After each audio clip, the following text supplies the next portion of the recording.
Hello doctor Abdussalam Amar with you. കഴിഞ്ഞ teens ഇമർഷനെ നമ്മുടെ teenagers ആയിട്ടുള്ള കുട്ടികൾ ചോദിച്ച കുറേ ചോദ്യങ്ങൾ ഭയങ്കര രസകരമാണ്. എന്തിനപ്പോൾ കല്യാണം കഴിക്കണത്? ലിവ് ഇൻ റിലേഷൻഷിപ്പ് ജീവിച്ചാൽ എന്താ പ്രശ്നം? എന്നെ എന്തിനാ ഇവിടെ ജനിപ്പിച്ചത് എൻ്റെ ഉമ്മ? അതുപോലെ തന്നെ ഒരു സാധനം വാങ്ങാൻ വിചാരിച്ചിട്ട് അത് അപ്പം തന്നെ കിട്ടിയില്ലെങ്കിൽ എൻ്റെ എത്ര ടെൻഷൻ, എനർജി എവിടുന്നാ വരിക? ഫുൾ ടൈം ബോറടി ആണല്ലോ. കുറേ പഠിക്കുക, കുറേ ജോലി ചെയ്യുക, പൈസ ഉണ്ടാക്കുക, മരിക്കുക, അല്ലാതെ ജീവിതത്തിന് എന്താ ലക്ഷ്യങ്ങളുള്ളത്? അങ്ങനെ ഈ ചോദ്യങ്ങളൊക്കെ കേൾക്കുമ്പോൾ നമുക്ക് അവരെ നമ്മൾ കളിയാക്കും. അല്ല, അവർ സീരിയസ് ആയിട്ട് അത് ചോദിക്കണതേ. നമ്മൾ പാരൻറ്റിങ്ങിൽ ഈ വിഷയങ്ങളൊന്നും അവരെ ബോധ്യപ്പെടുത്താൻ നമുക്ക് സാധിച്ചിട്ടില്ല. നമ്മളില്ലാത്ത സമയത്ത് പ്രാർത്ഥിക്കുന്ന കുട്ടികളായി അവർ മാറിയിട്ടില്ല. ചുരുക്കി പറഞ്ഞാൽ കുട്ടികളെ കുറ്റപ്പെടുത്തുന്നതിന് പകരം അവരുടെ ഭാഗത്ത് നിന്ന് ചിന്തിച്ച് അവരെ മനസ്സിലാക്കി ഈ ചോദ്യത്തിനുള്ള ഉത്തരം കണ്ടെത്തുക എന്നുള്ളത് നമ്മുടെ റെസ്പോൺസിബിലിറ്റിയാണ്. അങ്ങനെയായിരുന്നു ഞങ്ങൾ കഴിഞ്ഞ പ്രാവശ്യം ടീൻസ് ഇമർഷന് പോയിരുന്നത്. ഞങ്ങൾ ആദ്യം ഋഷികേശിൽ പോയി അവിടെ ഗംഗാനദിയുടെ തീരത്ത് മെഡിറ്റേഷനൊക്കെ ചെയ്ത് 2 ദിവസം ക്യാമ്പ് ചെയ്ത് റാഫ്റ്റിംഗ് ഒക്കെ ചെയ്ത് ഫുൾ എനർജി കൊണ്ടുവന്ന് അതിനിടയ്ക്ക് ഗ്യാപ്പ് കിട്ടുമ്പോൾ 5 മിനിറ്റ് വിഷനെ കുറിച്ചും പർപ്പസിനെ കുറിച്ചും വാല്യൂസിനെ കുറിച്ചും അങ്ങനെ മെല്ലെ മെല്ലെ കഥകളൊക്കെ പറഞ്ഞ് കല്യാണത്തിൻ്റെ ഇമ്പോർട്ടൻസിനെ കുറിച്ചും പിന്നെ നമ്മളൊരു എന്താ പറയുക ഫാമിലി ഇൻസ്റ്റിറ്റ്യൂഷനെ കുറിച്ചൊക്കെ ഇടയ്ക്ക് ക്ലാസ് എടുക്കരുത്, ഉപദേശിക്കുകയും ചെയ്യരുത്, ഇടയ്ക്കൊക്കെ സ്റ്റോറികളൊക്കെ പറയാം.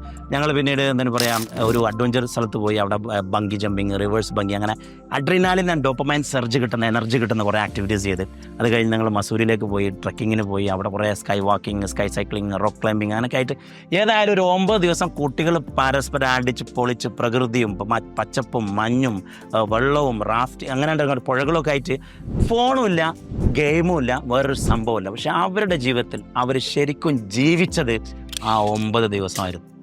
ബാക്കിയുള്ള ദിവസങ്ങളൊക്കെ അവർ മൊബൈലിൽ അങ്ങോട്ടും ഇങ്ങോട്ടും നാരായണത്തിൽ തോണ്ടിക്കളിക്കാൻ. ചുരുക്കി പറഞ്ഞാൽ കുട്ടികളെ നാളത്തെ ലീഡേഴ്സായിട്ട് വളർത്തണമെങ്കിൽ നിർബന്ധമായിട്ടും അവരെ നമ്മൾ ഇൻട്രിൻസിക്കലി എനർജി പ്രൊഡ്യൂസ് ചെയ്യുകയും ആ ഒരു ലീഡർഷിപ്പിലേക്ക് കൊണ്ടുവരുക തന്നെ വേണം. അല്ലാതെ പുറത്തുനിന്ന് നമ്മൾ മറ്റ് എനർജികൾ, അത് ഏതൊരു അഡിക്ഷൻ വെച്ചിട്ടുള്ള എനർജികളും തപ്പിപ്പോയിട്ട് കാര്യമില്ല. അതിനേക്കാളൊക്കെ ബെസ്റ്റ് എനർജി അന്ന് കുട്ടികൾ പറഞ്ഞാൽ ഡോക്ടർ ഇത്രയൊക്കെ നല്ല എനർജി പ്രകൃതി കിട്ടുക, എന്തിനാ പിന്നെ മറ്റു പരിപാടിക്ക് പോകണം, മറ്റുള്ള ആക്ടിവിറ്റിക്ക് പോകണം എന്നുള്ളത്. ചുരുക്കി പറഞ്ഞാൽ നമ്മുടെ കുട്ടികൾ ലീഡേഴ്സായി വളരണമെന്ന് നമ്മൾ ആഗ്രഹിക്കുന്നുണ്ടെങ്കിൽ അവർക്ക് കറക്റ്റ് ടൈമിൽ ക്യാച്ച് ദം യങ്, കറക്റ്റ് ടൈമിന് ഡയറക്ഷൻ കൊടുക്കണം. എന്താണ് ഗോൾ, എന്താണ് പർപ്പസ്, എന്താണ് വിഷൻ, എന്താണ് വാല്യൂസ്, അതുപോലെ തന്നെ എങ്ങനെയാണ് നമ്മൾ ഒരു എനർജി കണ്ടെത്തുക, എങ്ങനെയാണ് നമ്മൾ മുന്നോട്ട് പോകുക, എന്തിനാണ് നമ്മൾ ഈ ഭൂമിയിലേക്ക് ജനിച്ചത്, എന്തിനാണ് കല്യാണം കഴിക്കണം, ഈ ചോദ്യങ്ങൾക്കൊക്കെ ഉത്തരം കണ്ടെത്തുന്നുണ്ട്. അടുത്ത ടീൻസ് ഇമർഷൻ നടക്കുന്നത് ഈ വർഷത്തിൽ 1 മെയ് മാസത്തിൽ 7 to 14 ദെഹ്റാദൂൺ, ഋഷികേശ്, അതുപോലെ തന്നെ മസൂരി. അപ്പോൾ ഒരു super duper energy, full of energy ഉള്ള ഒരു full activity oriented class room ഇല്ലാത്ത ഒരു പ്രോഗ്രാം ആയിരിക്കും ടീൻസ് ഇമർഷൻ. സെലക്റ്റീവ് പ്രോസസ്സിലൂടെ 20 കുട്ടികളെ ഞങ്ങൾ കൊണ്ടുപോകും. Applications are invited.